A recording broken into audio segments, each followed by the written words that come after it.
భగవాన్ శ్రీ సత్యసాయి బాబా శత జయంతోత్సవములు మన రెండు తెలుగు రాష్ట్రాల్లో ప్రభుత్వంలో రాష్ట్ర పండుగ నిర్వహించాలని ఆదేశాలు జారీ చేయడం జరిగిందని తెలంగాణ రాష్ట్ర శ్రీ సత్యసాయి సేవా సంస్థల అధ్యక్షులు పి వెంకట్రావు పేర్కొన్నారు. అల్వాల్లోని సత్యసాయి సేవా కేంద్రంలో నిర్వహించిన సత్యసాయి బాబా శత జయంతోత్సవాలకు ఆయన ముఖ్య అతిథిగా హాజరయ్యారు. ఈ సందర్భంగా పారిశుద్ధ్య కార్మికులకు ఫెసిలిటేషన్ కార్యక్రమం జరిపారు.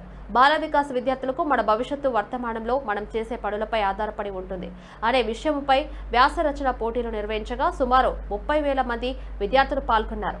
ఈ పోటీ వ్రాత పరీక్షలో ఉన్నంతగా వ్రాసిన విద్యార్థులకు ప్రశంసా పత్రాన్ని అందజేశారు. ఈ కార్యక్రమంలో తెలంగాణ రాష్ట్ర శ్రీ సత్యసాయి సేవా సంస్థల రాష్ట్ర ప్రధాన పదాధికారులు, అల్వాల్ సత్యసాయి సేవా కేంద్రం నిర్వాహకులు తదితరులు పాల్గొన్నారు.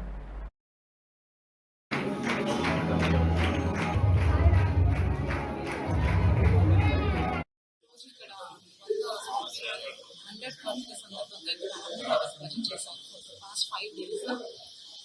It was really great occasion. చాలా ఆనందంగా జరిగింది కదా. అండ్ ఇది చూడడానికి కళ్ళు సరిపోవు, వినడానికి నాకు చెవులు సరిపోవు. అండ్ నవంబర్ 23కి we're all going to Puttaparthi for seva. It is not అంటే చిన్న పిల్లలు, పెద్ద పిల్లలు, చిన్న పెద్ద, there is no difference. Everybody are service given. Swami showers his blessings on everybody in the similar manner. Om Sri Sairam.